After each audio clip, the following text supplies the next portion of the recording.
kita selalu mengagungkan perjalanan orang-orang dari luar. Ini sudah mau masuk bulan Agustus. Ya, bulan Agustus adalah kemerdekaan. Pernahkah kita tuh mengenang jasa-jasa pahlawan kita? Coba yang memerdekakan Indonesia ini sampai di sini tuh aman untuk melaksanakan agama, untuk melaksanakan kepercayaan. Pernahkah menyanjung para pejuang-pejuang yang mati tertembak oleh Belanda? Kenapa yang dibicarakan selalu seh kono, seh kene, akhirnya musah maseh itu? Kenapa? Kenapa kita nggak diingatkan ke situ? Paling-paling di saat malam 17 Agustus kita diundang untuk bacaan, membaca doa. Doa itu bukan doa orang sini juga, doa orang sana lagi. Dikenalkan bahwa ini diriwayatkan oleh ini. Kenapa kita nggak diingatkan? Sekecil apapun pahlawan yang ada di Nusantara ini yang sudah memerdekakan negara ini. Cara bahasane direwangi, pecahin dodo lutaking ludira. Bersimbah darah, mendepani, artinya itu merangkul negara kesatuan ini. Bukan dia yang menikmati, tapi anak cucu yang akan menempati di sini. Makanya orang-orang yang sekarang tuh mengagung-agungkan dengan perjalanan orang luar, kewalat bakal. Dia menempati di sini tuh nggak pernah, dia tuh tanya asal usul Nusantara kayak apa, Indonesia itu kayak apa. Bagaimana dia cara merebut Nusantara ini dan memerdekakan Nusantara ini? Pahlawan-pahlawan yang telah gugur. Coba, apakah pahlawan itu yang menikmati? Kan kita sekarang. Kita bisa gembar-gembor, bisa mendelik-mendelik kan jasa-jasa orang itu. Seandainya negara sini seperti negara orang luar, coba di sana ada gembar-gembor pengen tembak wong. Coba ngomong kebenaran. Iya. Pengen logok popor budil cangkeme. Di sini tuh bebas saenak-enake, tapi nek nyuarani wong Indonesia, nyuarani Nusantara itu sak geleme dhewe. Ini kan keparat namanya. Makanya karena kita sudah mau masuk di bulan Agustus. Nah, kita sebagai orang yang beragama, orang yang berkapitayan, mari kita bersama-sama nanti merenung sejenak. Kita kembali pada zaman terdahulu, bagaimana cara pejuang kita itu untuk memerdekakan Nusantara ini dan negara ini. Sebisa mungkin mau berdoa ya berdoa, mau dengan cara selamatan ya selamatan. Itu sebenarnya hanya tanda rasa syukur kita pada pahlawan-pahlawan yang mendahului kita. Kita melaksanakan agama di sini tuh enak. Kita membicarakan tentang kapitayan enak karena juga jasa-jasa beliau. Gak usah kita tuh mengagung-agungkan pahlawan-pahlawan yang dari luar yang tidak ada sumbangsinya dari sini. Di sini untuk apa? Apakah nggak perlu pahlawan-pahlawan kita nyanyi-nyanyikan, kita tulis sejarahnya, kita buat sholawatan, mau buat apa? Kok nggak pernah ada? Nah itu penting juga. Mungkin saya pribadi sedikit miris ketika ada salah satu tokoh berbicara salah hukumnya ketika menganggap bumi pertiwi itu ada dan menghargai bumi pertiwi, padahal itu suatu cara menurut saya yang penjajahan yang sistematis gitu, bahwa pemuda-pemuda di Nusantara itu untuk melupakan jasa-jasa pahlawan-pahlawan dulu gitu. Nah, memang ini disengaja kok. Ya, sebenarnya itu ada kesengajaan yang luar biasa. Yang sebenarnya ya itu tadi secara sistematis dengan sistem yang luar biasa ya untuk mengkaburkan leluhurnya sendiri, untuk mencintai leluhur-leluhur mereka, karena itu yang masih laku dijual di sini. Maka saenake dhewe itu seolah-olah perjuangan para leluhur kita itu nggak laku sama sekali, padahal yang menikmati juga orang-orang itu dengan jasa-jasa leluhur kita gitu. Kadang-kadang saya itu juga kebangetan gitu loh. Mbok kalau itu belajar, mbok kalau itu melajari tentang Kenapa toh Nusantara ini ayem tentrem gemah ripah loh jinawi? Siapa orang-orang yang membuat Nusantara itu ayem tentrem gemah ripah loh jinawi? Karto Toto Harjo itu siapa? Gitu loh. Apakah peninggalan orang-orang yang disejarahkan di sini ini? Apakah perjalanan orang-orang itu berandil di sini? Kan begitu, mestinya cara berpikirnya kan begitu. Mestinya kan malah bersyukur. Setiap kali membicarakan tentang kepercayaan itu kan kita bersyukur dengan para leluhur terdahulu yang telah memerdekakan Nusantara ini, sehingga ajaran ini bisa disampaikan di sini. Mari kita kerjakan dengan baik. Nggak usah kita saling merendahkan, nggak usah kita saling mencaci. Mestinya kan begitu. Tanpa jasa-jasa mereka, kita tuh nggak bisa bebas melakukan agama ini atau kepercayaan ini. Mestinya kan begitu. Kok kelihatannya enggak? Tanpa jasa-jasa beliau, kita tuh masih kafir dari dulu. Nah, kita berarti kan dia. Lah orang-orang sini kan nggak kafir dari dulu. Gitu. Kita dipaksa untuk kafir malahan.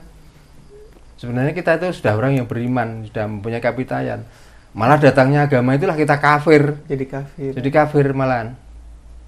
Gitu. Kalau kafir gimana? Oh, kita sampai nggak pernah diajari sejarah berdirinya Nusantara ini, nggak pernah. Coba leluhur-leluhur kita yang sebenarnya itu bukan cerita apa ya? Bukan legenda, bukan. Legenda. Itu nyata di sini. Karena bukti-bukti peninggalannya masih ada, bisa diakui sampai sekarang. Tapi kita sudah dijauhkan. Ya, kalau bisa jangan mengenal itu. Mengenalah orang-orang sana. Seperti itu. Karena nggak ada orang baik kalau nggak orang sana. Nah, bagi orang-orang yang uteknya wis kadung keblinger, ya manut itu. Sehingga nggak percaya dengan negaranya sendiri, nggak percaya dengan leluhurnya sendiri. Maka orang-orang yang sebenarnya bukan ada turunan dari sana, begitu di makam nggak menemukan namanya, diberilah label orang dari sana. Seolah-olah nggak ada orang pinter kalau bukan orang dari sana. Gitu. Saya heran, saya di sini tuh banyak makam yang sebenarnya itu namanya juga asli nama Nusantara. Tapi setelah kepegang orang-orang seperti itu, semuanya dirubah namanya. Gitu loh. Saya itu sampai miris. Kalau begini caranya, cerita ini akan hilang dengan sendirinya. Begitu. Lalu kalau sudah dirubah nama itu, lalu ngapain mereka di sini waktu itu? Apakah Nusantara waktu itu butuh agama? Kan nggak butuh. Kecuali perjuangannya orang ini itu seperti ini dulu, mengajari orang bercocok tanam, mengajari orang berniaga. Kalau seperti itu bisa diikuti sampai sekarang. Dengan bercocok tanam mendapatkan hasil, kita ibadahnya enak. Kalau begitu mungkin ya bisa manfaat, ada masuknya. Kalau yang dibicarakan cuman perjalanan. Nah, perjalanan diceritakan tuh belum tentu seperti perjalanan orang yang dikubur itu. Ini sudah banyak loh kuburan-kuburan ini yang diklaim orang-orang dari sana. Ya dihubung-hubungkan padahal sudah punya nama asli Nusantara. Nah, ya mah saya juga sempat kemarin pas di Bandung gitu kan, Mbak. Ke Sumedang gitu kan.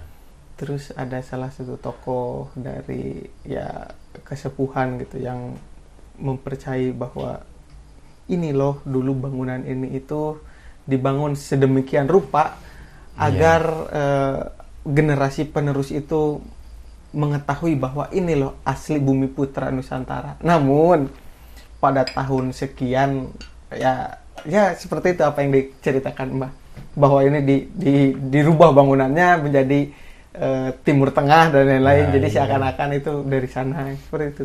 Nah, kayak di sini di Bluro ya. Masih ikut Bluro atau mana? Itu di Kadipaten Jipang Panolan. Ya. Waktu itu dipimpin oleh Aryo Penangsang. Nah, Aryo Penangsang adalah seorang bupati yang waktu itu Kadipaten Jipang itu masih hutan belantara. Dengan datangnya Aryo Penangsang, di situ dibukalah peradaban sehingga sampai ada kadipaten dan ada bangunan dan lain sebagainya, sampai di situ ditempati anak cucu dan lain sebagainya. Tapi karena itu tokoh Nusantara, sampai sekarang peninggalannya pun terbengkelai. Coba. Tapi kalau orang-orang dari luar, begitu ini terungkap, nggak usah kita itu, ayo kita bangun, nggak usah. Malah kalau ada uang, ayo kita bangun. Gitu. Malah seperti itu. Tapi tokoh-tokoh Nusantara, bahkan ribuan mungkin, banyak yang terbengkelai. Kalau nggak anak keturunannya yang mau membangun dengan sendiri. Nah padahal ini berjasa langsung loh di Nusantara ini. Enggak kok waktu itu, kalau sekarang diceritakan bahwa Arya Penasa itu perilakunya jahat dan lain sebagainya, mesti itu yang diajar-ajarkan. Tapi kebaikan mereka, perjuangan mereka enggak pernah. Ya saking bencinya dengan tokoh-tokoh Nusantara ini, supaya anak cucu itu enggak mengenang karena dia orang jahat. Nah itu loh, itu masih banyak. Seperti petilasan di Bojonegoro. Nah, ini Prabu Angling Darmo. Ya dari dulu ya seperti itu saja.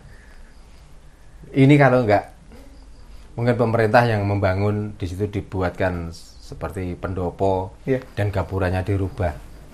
Enggak mungkin orang-orang Nusantara itu terketuk hatinya untuk, wah ini peninggalan leluhur kita, kita lestarikan, kita budidaya supaya kebudayaan ini enggak rusak. Enggak ada yang seperti itu.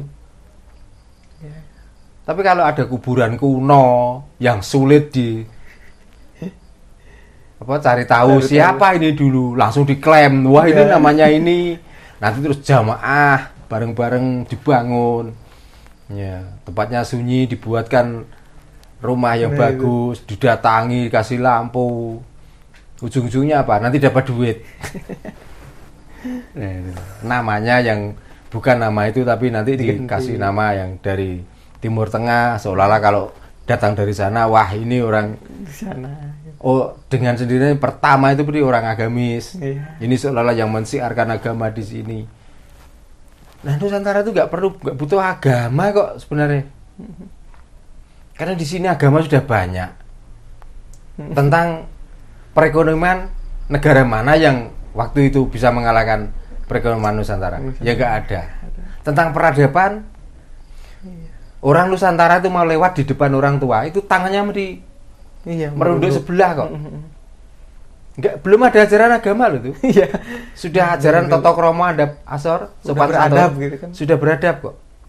Nah butuh apa di sini? Kenapa harus orang luar yang mengajari agama?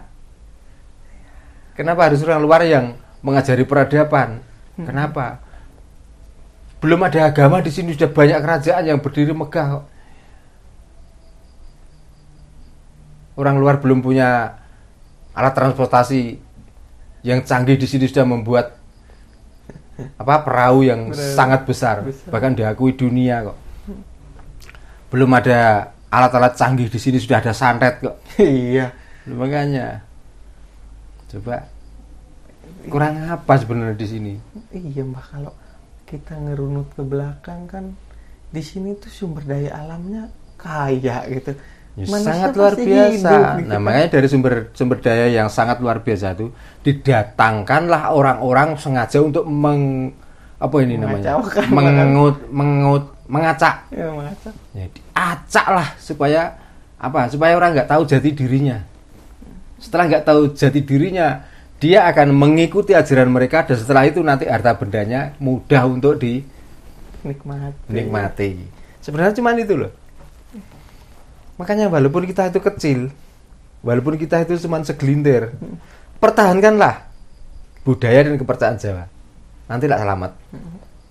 Bagi orang-orang yang sudah mayoritas, ya sudah silakan terus. Sudah berapa ratus tahun hasil dari Nusantara ini yang dibawa keluar. Nyatanya masih kaya orang sini. Karena nggak negara Gemah Pahlawan Jinawi, nggak mungkin. Itulah orang-orang sana. Kalau nggak didatangi orang sini, mau makan apa? Kira-kira.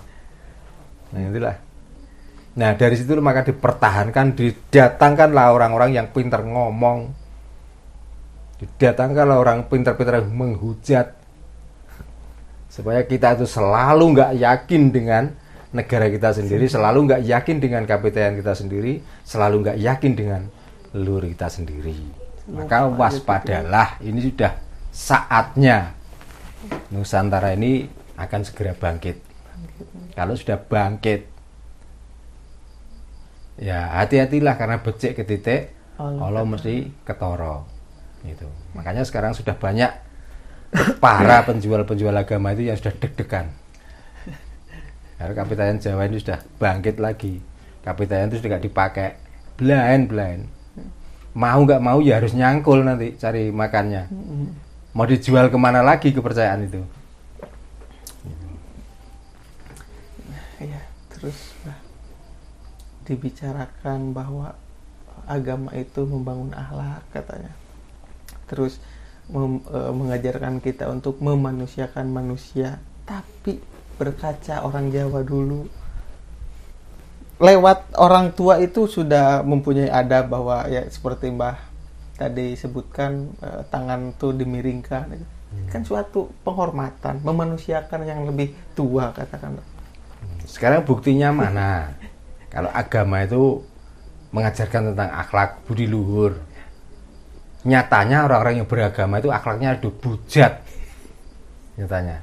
Sekarang loh mengajari anak kecil, kalau dulu itu ada Pak Le, Pak D, Kang Mas, Mbak Yu, sekarang itu loh nggak ada.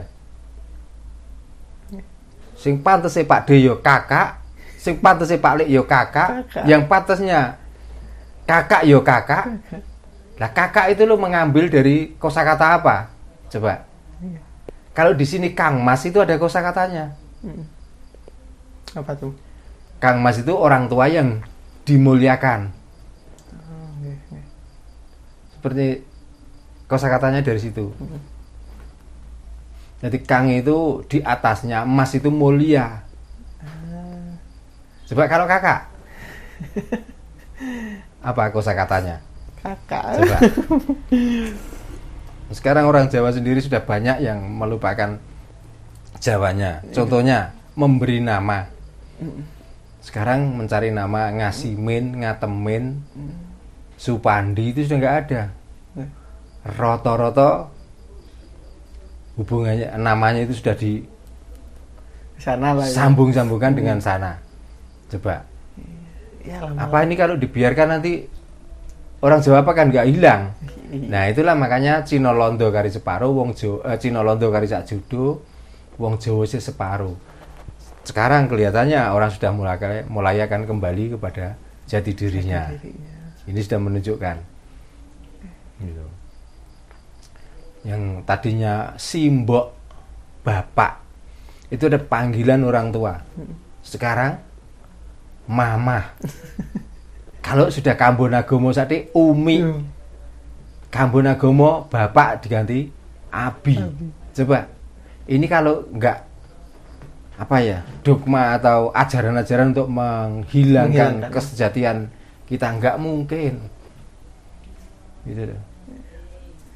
Jadi kita sudah kelihatannya sudah kontaminasi dengan racun-racun seperti itu. Makanya saya tuh bicara tuh seenakku blang-blang ya seperti itu. Karena saya juga sebenarnya mempertahankan budaya kita sendiri. Kalau ada orang yang alergi dan kebakaran jenggot, ya silakan. Wong ini agama saya, ini negara saya, dan ini kepercayaan saya. Kamu mau mempertahankan kepercayaanmu, ya silakan. Kalau nggak saya, lalu siapa lagi yang mau mempertahankan? Gitu loh. Wong kamu yang sudah mengikuti itu sudah lupa dengan jati dirimu, kesejatianmu sudah kamu hilangkan. Iya, benar, sistematisnya itu secara nggak sadar sedikit demi sedikit itu ya mungkin bisa saja hilang itu jika tidak ada orang-orang seperti Mbah sendiri yang masih mempertahankan dengan pola keilmuan, budayanya, cara berpikirnya. Ya mungkin bisa saja hilang ketika terus-menerus digerus terus. Ya kita bisa tercerahkan bagaimana ketika diputuskan hubungannya dengan leluhurnya gitu kan. yang dikenalkan itu leluhur dari. Nah, orang-orang seperti itu kan mengira dasar. Nanti di suatu saat setelah ajaran ini sudah mulai menyentuh dari lapisan tengah sampai ke bawah, mungkin di belakangan hari orang sudah tidak mengenali jati dirinya. Kalau sudah tidak mengenali jati dirinya, berarti saya merdeka mau menyampaikan apa, kan begitu. Nggak taunya di belakang hari malah orang itu sama berpaling pada ajaran itu. Sekarang malah akhirnya orang-orang yang tadinya menganut ajaran-ajaran itu malah sudah mulai mencari kesejatian diri, kebudayaannya masing-masing. Apalagi sekarang sudah ada alat-alat canggih ya, lewat media elektro dan yang lain sebagainya. Ya mau nggak mau nanti ya akan kembali pada asalnya masing-masing. Ya, dan saya yakin itu, dan saya yakin-yakinnya. Ya, harus yakin ya Pak. Makanya emas itu mau ditaruh di mana? Di comberan. Begitu yang tadinya emas itu nggak kelihatan, tapi diangkat dicuci, tetap emas. Ya, tetap emas ya. Tapi kalau besi ditaruh di comberan, suatu saat akan karatan. Dan akan hancur dengan sendirinya. Padahal besi segini, harganya cuma berapa, tapi emas segini, harganya masih mahal. Nah itulah orang Jawa. Itu ya. Situ. Emang harapan saya juga dengan selalu berbagi gitu di YouTube Hasanah Jawa, dengan besar harapan teman-teman semua itu mulai tercerahkan bahwa kita itu punya jati diri loh gitu kan, Nusantara itu gemah ripa loh Jinawi seperti itu. Ini makanya kalau bisa tuh jangan mau dibodoh-bodohi dengan orang luar, itu jangan mau. Kita itu nggak bodoh, kita itu orang pinter. Gitu loh. Tadi loh orang ngerti nama Tuhan tapi nyatanya nggak menemukan Tuhan yang sebenarnya. Lah orang Jawa itu sudah menemukan, nggak perlu dinamai. Oh sudah ketemu kok dinamai untuk apa? Gitu loh. Apakah nggak yakin? Kok harus dikasih tanda nama? Gitu loh. Kita dari dulu sudah tahu tentang itu kok. Kenapa kita tuh harus tiru-tiru orang yang tidak tahu tentang itu? Gitu loh. Hanya karena nama saja kok sudah bingung. Ya. Kita sudah paham malah dibingungkan dengan nama. Ya wes berhenti kalau mau, kalau masih nikmat dengan itu ya nikmati terus wae. Ya, mungkin Mbah pertemuan kali ini saya cukupkan gitu Mbah. Terima kasih banyak. Ya, mudah-mudahan ada ilmunya dan ada manfaatnya. Dikala ada yang merasa tersinggung, ya inilah saya kan sudah ngomong tuh ngeladur. Ya dimaafkan dan semoga bermanfaat bagi pemirsa dimanapun Anda berada. Saya doakan selalu sehat bersama keluarga, rezeki yang banyak melimpah. Dengan berkahnya bumi Nusantara kita akan menemukan jati diri dan kesejatian kita. Kita ucapkan salam rahayu, rahayu sagung dumadi, sagung tumitah, rahayu ingkang pinanggih. Rahayu.